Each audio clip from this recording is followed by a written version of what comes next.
I am Karis Whalen. We're with the Oxford Observer, and tonight we'll be speaking about the U.S. and Afghanistan following a talk by Steve Cole last night at Miami University.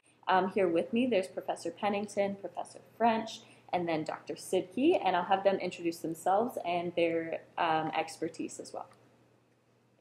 Dr. Sidky, do you want to go first? Yes, I'm an anthropologist. I've done field work in Afghanistan. My specific focus is anthropology of war, which looks at how tribal societies are altered by colonial and other external powers, as well as anthropology of religion and religious movements that have occurred in various places, but in Afghanistan specifically. My name is Dr. Nathan French. I'm in the Department of Comparative Religion. My research interests include Islamic law and legal theory and contemporary jihadist groups like Al-Qaeda and ISIS, and I've published on the same. I'm Dr. Rosemary Pennington. My research interests lie in the representation of Muslims in media, and I've done work on particularly Muslim communities living in Western countries. And my apologies, Dr. French and Dr. Pennington. I did not say doctor at first. And I know you guys have worked hard for those degrees. So we're going to begin with 2001. So each of you guys were somewhere in the world in 2001 when the attacks happened, and you were living a certain period of your life. I would like you to kind of revisit that, explain where you were, and then explain the discourse that was happening in your circles at that time. I was I had just finished my undergraduate work. I was in Athens, Ohio, before I was leaving for London to do an internship at CNN. When the attack happened on 9/11, and I remember when I was in Athens, reporting locally on the response, because we had no idea what was going on, and so concerns of what was going to happen next. Were our loved ones safe in New York because we couldn't get in or out information? And then I went to London on this internship a month after it happened, which was really interesting because there were anti-war protests happening in London at the time that weren't happening in the U.S., but there was also still a lot of camaraderie around wanting to support Americans, right? And so when the declaration to go on Afghanistan happened, I, as an American abroad, felt very uncomfortable just being an American abroad when that's happening. And just all I heard over and over again was this groundwell of support. Like, we will support the Americans. They killed so many Americans, so you should go in and take them out. I mean, I'm just dumbing this down, and it felt for me just really. It was a really difficult place to be in because we had seen so much death and suffering on 9/11, but it still felt like we still didn't know completely what was going on, and the idea of going into another country and basically bombing them into an oblivion without having a real articulated idea of what the outcome would be just felt really uncomfortable for me. And so it was a strange space of wanting justice, but also fearful of what that would look like once the war began. So for the past several years at Miami, I've taught an Intro to the Study of Religion course that deals with September 11th, 2001, and its events and the narratives around the day as our subject matter. So I've spoken at length with my students about this. I was a senior in high school in Louisville, Kentucky, and those of us in the Eastern time zone sort of experienced the day live. I remember when a friend of mine came to my locker and said, "Hey, on the radio, they said a plane hit one of the towers. It sounds like an accident." And he was always late because he went to Waffle House to get breakfast. And one of the things I'll say in general about the day, one of the reasons I'm nodding along, is the visceral detail you remember. It seems like we all remember from the day down to the minute in some cases of what we were doing and where and when. So I remember very vividly, he was always late because he went to Waffle House. So he told us about this happening.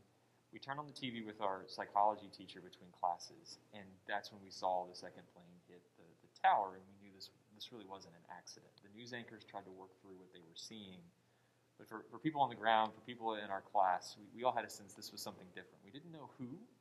There were speculations that it was Osama bin Laden. There was speculation that it was Saddam Hussein or Iraqis. A lot of us who had turned 18 had just signed our draft cards. We didn't know if we were going to be drafted. And Beyond the moment of the day, I think it was the quickness with which we found ourselves in conflict and with no real sense of the motivations of those against whom the United States was in opposition. I remember Walter Cronkite talking a little bit later about how the news media was sort of asked and responded affirmatively to not show anything from Osama bin Laden on air. Nothing in his own words. There was a fear he could be sending messages or signals. There was this constant fear of the next attack. The anthrax scare followed this. No one knew if those were connected or not. And so we knew we were at war, and in general, we knew where, although a lot of Americans, I think, may have struggled to have found Afghanistan on a map. Those who had read a little bit knew about the war, the Soviet invasion in '79. But as for the motivations, what were the goals beyond the United States finding Al-Qaeda, killing bin Laden, and ending the government of the Taliban, as we were told? Beyond that, it was really, really unclear. Thank you. Dr. Sidky? I was traveling to Australia while this happened. So when I landed there, I actually encountered the reactions of the Australians to this event. And my son was in elementary school, and that night, the principal of that school held a special gathering, invited all the parents and the students, and they basically expressed their support of the United States, their anger, and their horror at what had happened in New York. I was also able to talk to some Afghans in Sydney who had relatives in Kabul at that time. And they kind of understood. They said, yeah, you know, those people who did this put 2,000, 3,000 families in mourning, and I guess retribution is what normally happens. So they understood the response. Sadly, our politicians and us here, we didn't understand the response we were engaged in or were going to engage in. Thank you. So the next question, how have you guys in your respective professions seen the discourse change over the last 20 years? I'm happy to go first, considering journalism and media is what I do, so I think about discourse a lot. On 9/11 this year, I was teaching some stories to my students, and we watched a Frontline documentary, which went into some detail about sort of the news coverage of the day and the immediate aftermath, but then also sort of what happened years later, and how, you know, journalists in the immediate aftermath of a tragedy tend to focus on sort of how do we aid in getting help for people. And then after 9/11, it became very difficult for news organizations to question authority in the way we tell our journalism students they're supposed to, because it felt like you were treading on this water of are you being unpatriotic if you are questioning too fully the decisions of the President of the United States when he says, yes, we now have to turn to Iraq, right? And so I've been watching that news discourse and thinking through how are journalists covering these things, and how it often lacked a critical lens where they did the work of asking, how do you know this, and why are we going to this place? And rather than letting authorities sort of, you know, speak in one-offs and not push them, they should have pushed them more. And I think now we're in a space where we all recognize that failure. And so I do think there's a very, in news media, a very vibrant conversation about how we can do better. I don't know that they've necessarily arrived at a solution. From a news consumer's perspective, I don't know that the discourse has changed a lot.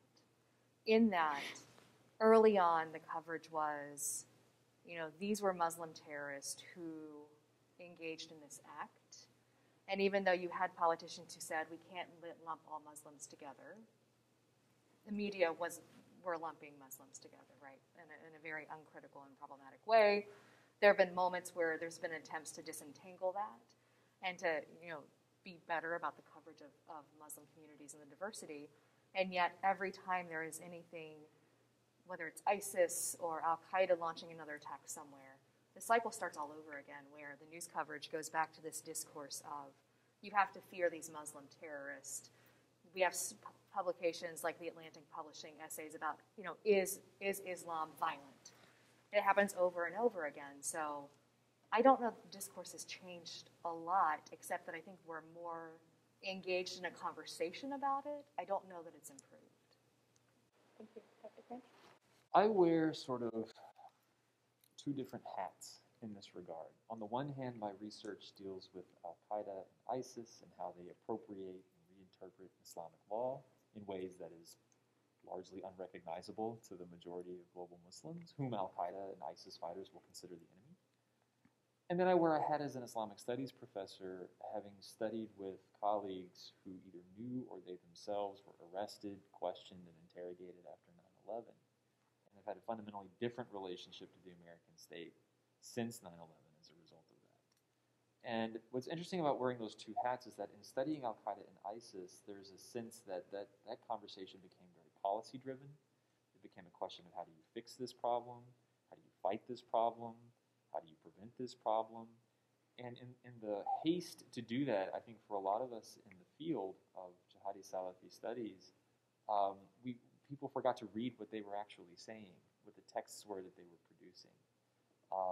And that sometimes in a literal sense, in 2001, there were just a handful of Arabic majors that graduated nationally from American universities. Now there's about 20 or 30,000 a year. We became more fluent in Arabic, perhaps, but there were other languages, as Afghanistan taught us, Urdu, Farsi, Punjabi, all these different dialects that had to be learned as well that many people didn't take the time to learn. So there was a sense of losing sight of what are the jihadis actually saying. I think we've gotten better at that, but we have a long way to go in that regard.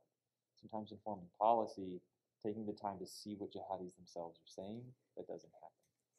From the Islamic studies side, even engaging in that sort of conversation is very problematic because it can create discourses of Islamophobia.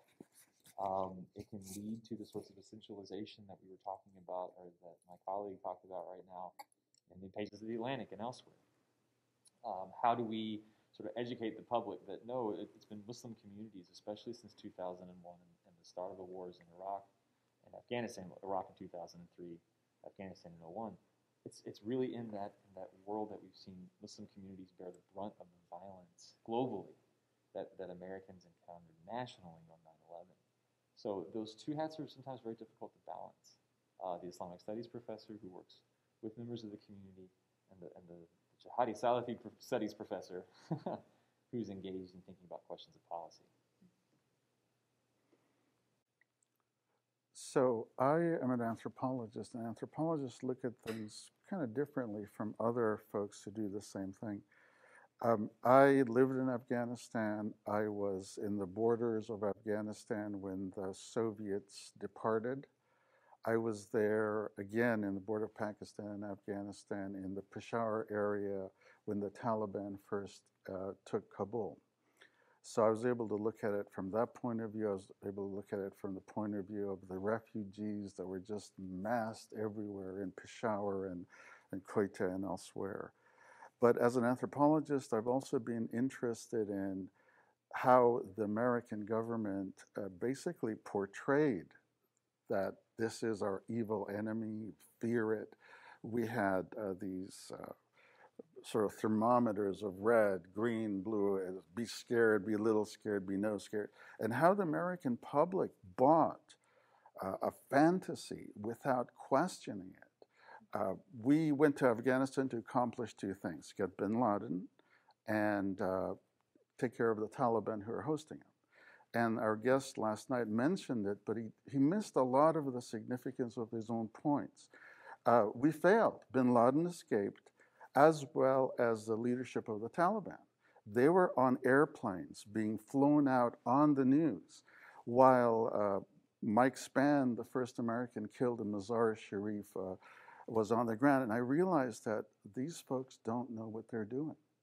And it was remarkable to me. So I am basically interested in this phenomenon of post-truth that I think began when George Bush and his associates kind of cynically sold the American public on a false narrative that Saddam is somehow the evil enemy. And if we get rid of him, we'll solve the problems of the world.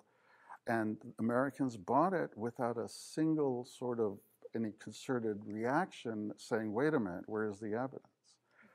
And so my perspective is from that point. I've been with the Afghans, I've been in the border, I've talked to tribal folks there, and I've been looking at Americans and their responses.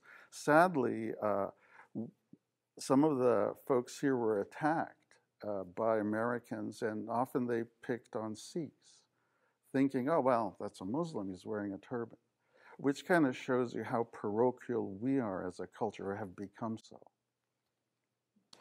Now, use the term post-truth. Could you expand on that a little bit? Post-truth is basically something that became a worldwide word, entered into the dictionaries, Oxford Dictionary in 2016. Basically, the idea is that whatever you think is the truth. For every fact, there's an alternative fact. Experts, you have to be suspicious. They're elitist. So, and we've been living in that kind of environment ever since.